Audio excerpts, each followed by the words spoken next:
Mumbai based एक bank में गड़बड़ी का मामला सामने आया और इसे लेकर रिजर्व बैंक ने इस बैंक पर बैन लगा दिया। और इस बैंक का नाम न्यू इंडिया कोऑपरेटिव बैंक है और इसकी कुल 26 ब्रांच है और लाखों के कस्टमर हैं।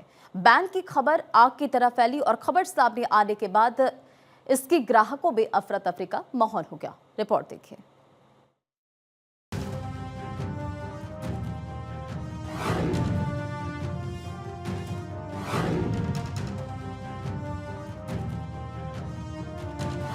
तो भीड़ देखने के बाद मुझे पता चला कि ये अकाउंट बंद हो गया। अचानक मालूम पड़ा बैंक बंद हो गया।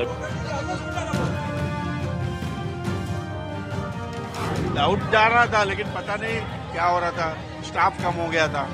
अभी कैसा विश्वास करेंगे, बोलो लोग कौन सी बैंक पे विश्वास करेंगे। एक और बैंक के डिफॉल्टर होने के बाद उसके ग्राहकों की मुसीबत बढ़ गई है। Mumbai based new India cooperative bank के बाहर लोगों की भीड़ जमा है।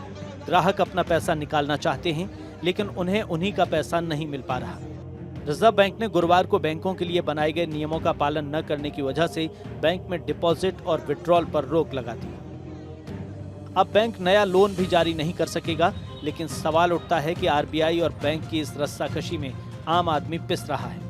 आखिर कब तक लोगों की गाढ़ी कमाई के साथ बैंक खिलवाड़ करते रहेंगे और लोग अपने ही पैसे के लिए घंटों या फिर महीनों इंतजार करते रहेंगे। उन्होंने बोला कि आप लॉकर से पैसे निकाल सकते हो, बाकी I think there is a 6 months waiting period for getting your own money. पैसा नहीं, अभी लॉकर खाली लॉकर के लिए दे रहे, पैसे का नहीं। पैसे का ऐसा बोल रहे कि 6 महीने तक आपका मिल जाएगा, बोले अभी मिलना चाहिए, नहीं तो 3 महीने। दिक्कत हो रही है, बंद हो गया, दिक्कत होने वाला है ना। पैसा निकालने का था, नहीं निकाला। अभी हम चेक भरा है, पास होगा कि नहीं क्या मालूम। सब पैनिक हो रहे हैं। लॉकर के लिए हो जाएगा, 2-4 दिन में क्लियर। लेकिन 6 महीने के लिए ट्रांजैक्शन बंद कर दिया गया है। वो तो अभी किसके हाथ में नहीं, वो तो होना ही है। अभी क्या कर सकते हैं। आपके जो पैसे आप निकाल तो सब डिक्लेयर हो गया है। अभी तो बैंक वाला अलग आके हमको क्या बताएगा वो लोग। अब जब आरबीआई ने क्लोज कर दिया है सब कुछ, तो ट्रांजैक्शन तो होने वाला न्यू है। इंडिया बैंक की तरफ से कल शाम तक या आज सुबह तक कोई सूचना ऐसी दी गई थी? वो लोग बोल रहे हैं कि उनको ही आज सुबह में पता चला। ब्रांच के बाहर जमा हुए अकाउंट होल्डर्स इस बात को लेकर असमंजस में हैं कि उनका पैसा कब मिलेगा। कुछ लोगों ने कहा कि बैंक उनके सवालों का जवाब नहीं दे रहा और यहां तक कि उसकी कस्टमर सपोर्ट सर्विसेज और ऐप भी काम नहीं कर रहे। हमारा खुद का पैसा, हमारा खुद का लॉकर, हमारा सब, फिर भी हमें वेट करना है। ऐसे क्या करेंगे? 4 घंटे से खड़े हैं। खुद के पैसे के लिए हमको कितना घंटा वेट करने का। अभी डिपॉजिट मिलेगा, कब मिलेगा क्या मालूम। सबको दिक्कत है, देखो आप देख रहे हैं, वो सब पब्लिक परेशान है। सर जो भी लाइबिलिटीज में पे कर रहा हूँ, जो भी मतलब ये EMI वगैरह जो भी है, वो सब मैंने रुका दिए। तो अभी वो मुझे सब करना, बर्डन करना, क्योंकि अभी मैं तो ग्राउंड लेवल पे आ गया हूँ। मैंने उनको हाथ जोड़ के रिक्वेस्ट भी किया कि जो भी है आज शाम तक मुझे क्लियरेंस चाहिए, तो कुछ भी नहीं बोल रहे। वो बोल रहे RSS डिपार्टमेंट सिर्फ बॉम्बे में है, आगे मैं कुछ नहीं कर सकता। लोगों की परेशानी पर कोई स्टेटमेंट नहीं है, लेकिन एक बात साफ है कि इस बैंक में जमा किसी भी ग्राहक का पैसा 6 महीने तक नहीं निकल पाएगा। 6 महीने के लिए पाबंदी प्रभावी रहेगी। आरबीआई बैंक की स्थिति की निगरानी करना जारी रखेगा। आरबीआई जमाकर्ताओं के हितों की सुरक्षा सुनिश्चित करेगा। ये प्रतिबंध 13 फरवरी 2025 से 6 महीने के लिए प्रभावी रहेंगे। 5 लाख रुपए तक का क्लेम डिपॉजिटर्स ले सकेंगे। आरबीआई ने बताया कि eligible depositors deposit insurance and credit guarantee corporation से 5 लाख रुपए तक डिपॉजिट इंश्योरेंस क्लेम अमाउंट पाने के हकदार होंगे। आरबीआई के आदेश के बाद न्यू इंडिया बैंक के बाहर लंबी कतार लग गई है, क्योंकि न्यू इंडिया बैंक को आज आरबीआई की तरफ से बैन कर दिया गया है। कोई भी ट्रांजैक्शन नहीं किया जाएगा। यह तस्वीरें हैं मुंबई के बोरीवली। हालांकि आरबीआई की यह भी गाइडलाइन है कि 6 महीने के अंदर में जो कोई अगर इंश्योरेंस से के लिए क्लेम करना चाहता है या फिर क्रेडिट सोसाइटी के लिए क्लेम करना चाहता है, तो उसके लिए बैंक सिर्फ ट्रांसफर करेगी, विड्रॉल नहीं करने देगी।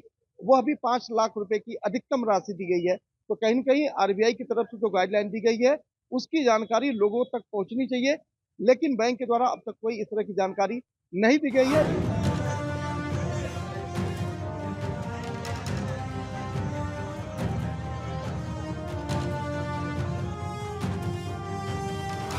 मार्च 2024 के अंत में सहकारी बैंक के पास 2,436 करोड़ रुपए जमा थे। पीएमसी बैंक का एनपीए 9% था, बैंक ने 1% बताया। रिपोर्ट्स के मुताबिक पीएमसी बैंक का नॉन परफॉर्मिंग एसेट यानी एनपीए 9% था, लेकिन बैंक ने इसे सिर्फ 1% दिखाया। पीएमसी बैंक ने अपने सिस्टम में 250 करोड़ रुपए का बोगस डिपॉजिट दिखाया। बैंक ने एनपीए करने वाली कंपनियों जैसे कि डीएचएफएल और एचडीआईएल को बड़ी मात्रा में नया लोन दिया। ये लोन इन कंपनियों के डायरेक्टर्स के रिश्तेदारों या पार्टनर के नाम पर दिए गए। बैंक के लोन को बुक बढ़ाने के लिए नकली डिपॉजिट दिखाए गए। इस घोटाले की वजह से अब आम आदमी को घंटों बैंक के आगे खड़ा होना पड़ रहा है, इस आस में कि शायद उनकी गाढ़ी कमाई जो इस बैंक में जमा है वो मिल जाए, लेकिन आरबीआई के इस एक्शन के बाद इसके आसार फिलहाल नजर नहीं आ रहे। बिल्कुल दिक्कतों का सामना लोगों को करना पड़ेगा। यही वजह है कि लोग चाहते हैं कि कम से कम बैंक द्वारा कोई जानकारी दी जाए, जिससे जो पैनिक लोग हैं, जो लोगों को अभी जानकारी मिल पा रही है कि बैंक जो है अब ट्रांजैक्शन नहीं करने देगी। हालांकि आरबीआई का हवाला दिया गया है, आरबीआई की तरफ से कहा गया है कि कोई ट्रांजैक्शन नहीं होगा, लेकिन लॉकर्स के लिए ये परमिशन दी गई। यही वजह से लॉकर्स के लिए लंबी लाइन है। जिन लोगों को अभी जानकारी मिल रही है वह लोग जो है बैंक के बाहर पहुंच रहे हैं, लेकिन जिनको इस बात का अंदेशा हो गया है कि अब जो है आरबीआई की गाइडलाइन के अनुसार ही पैसा अपना निकाल सकते हैं, तो जाहिर तौर पर लोगों का इस बात का आक्रोश भी है कि हम अपने पैसे के लिए लाइन में खड़े हो रहे हैं और बैंक इस बाबत कोई जानकारी उन्हें नहीं दे रही, कोई मदद नहीं कर रही। कैमरा पर्सन के साथ सुनी भारत रिपोर्ट।